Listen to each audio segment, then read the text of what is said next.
Cimaglia here. We'll start with Jimmy Hines.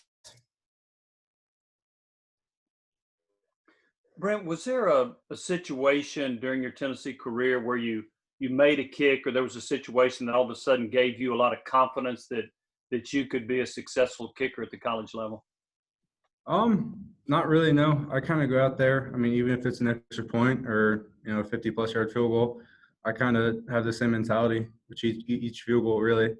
I just want to make it and kind of put my team above, the other team. And I mean, I kick each ball with one mentality, that this is my first kick. I'm going to make it. And I don't even think about any other kick, really, so. We'll go to David Paschall, followed by Dan Harrelson. Hey, Brent, obviously when everybody hears a number like 44 players that missed last Saturday's practice, you wonder how the morale of the team is going through something like this. How is the morale? And kind of take me through what happens when someone's in quarantine. What's the relationship with the players that are still out there practicing? Are y'all staying in touch with those who aren't as fortunate? I mean, the team overall, we're all really close.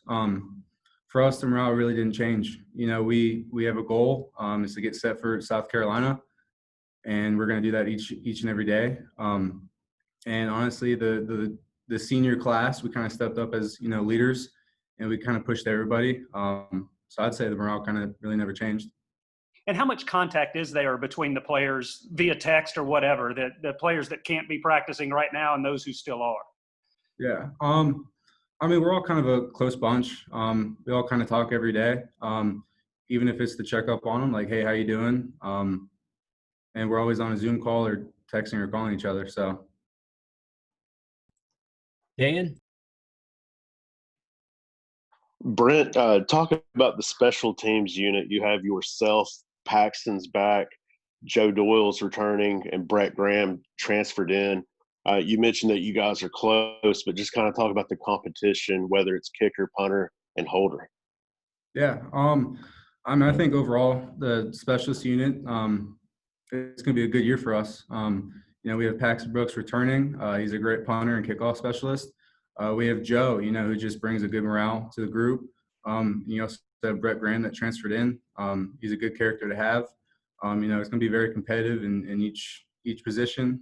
Even with long snappers, we're all kind of an older bunch now, but the long snapper group, a couple young guys stepping in, and I'm very, very confident that they're going to get their job done. So I'm excited to see what this unit holds for us. We'll go to Patrick Brown, then Wes Rucker. Brent, I think you hit from 51 and 53 last season. I guess, have you expanded your range at all going into this season? How far out do you feel like you can hit it from?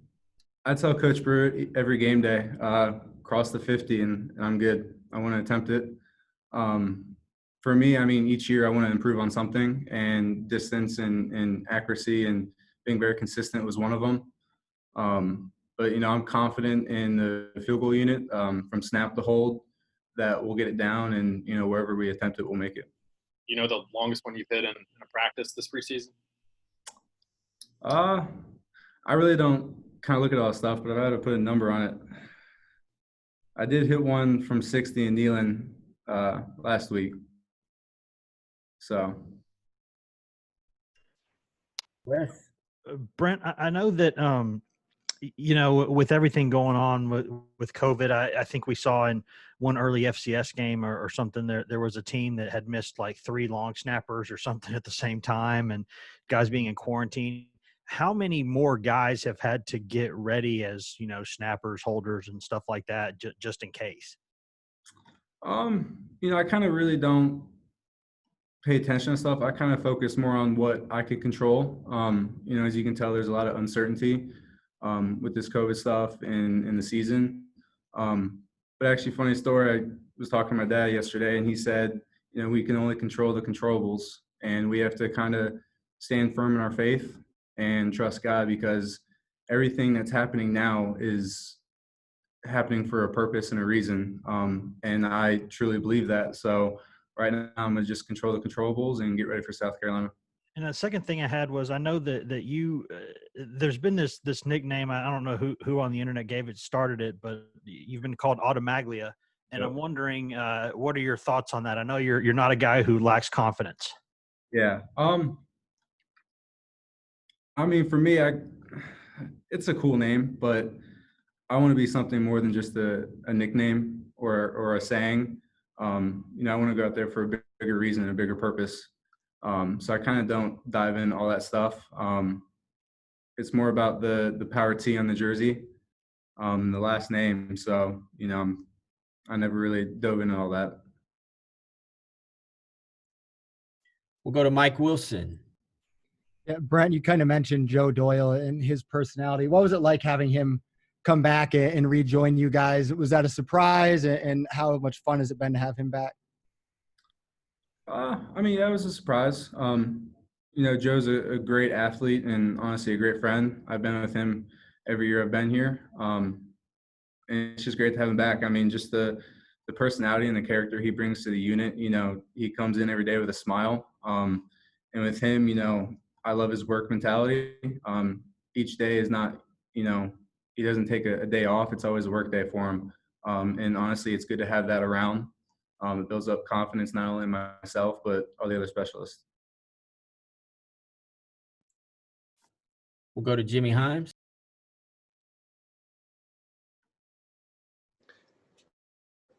But I was wondering, in terms of Tennessee, I think has not been able to scrimmage as much as it wanted to. Coach Pruitt has talked about calling some off. Do you think that kickers are less affected by not scrimmaging because you guys can always go off on your own to work on your skills? Yeah.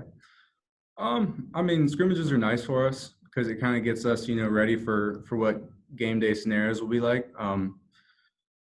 But personally for me, like I'm game ready every day. I don't go out there just to kick. I go out there to, get ready to be game ready. So I mean, the scrimmages are helpful, but practices are also helpful because that kind of hones in what I'm doing and kind of prepare for South Carolina. We'll go to Wes Rucker, followed by Trey Wallace. Hey, Brent, kind of a side topic here. I know there's that tiger that's been running around Knoxville. Apparently, if you could only send one teammate in there to go get that tiger, who would it be and why? Oh, without a doubt, Trey Smith. You kidding me? The tiger sees Trey running up. That tiger's gone.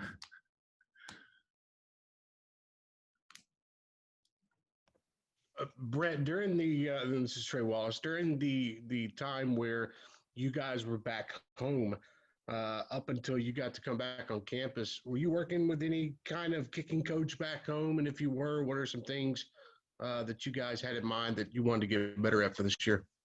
Yeah. Actually, funny, I didn't have a field to kick on when I went back home. I was kicking basically in a ditch, just an open field. And I was kicking towards a light post.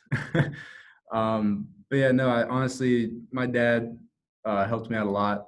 He was out there every day I kicked. I also sent film to Dan Orner a few days, just kind of get, a recap of what I need help with. But honestly, personally, I think that time home and that time sitting in a ditch kind of brought me back to my roots and made football fun again. Because it's honestly not about where you are. It's doing what you love. And I honestly had fun with it every day. So when you say you were working in a ditch, we talk about like a field near your house or something like that, or can you explain it? Yeah, no, in Florida, they have these big ditches. Right. And basically you could put a football field out there, but it was funny. We went to Home Depot and we bought a little handheld grass cutter, and we were cutting little squares to where I can actually, kick the ball without getting too much grass. But yeah, ditch. Fantastic. Yep. I think that's all we got. Thank you, Brent. Awesome. Thank you.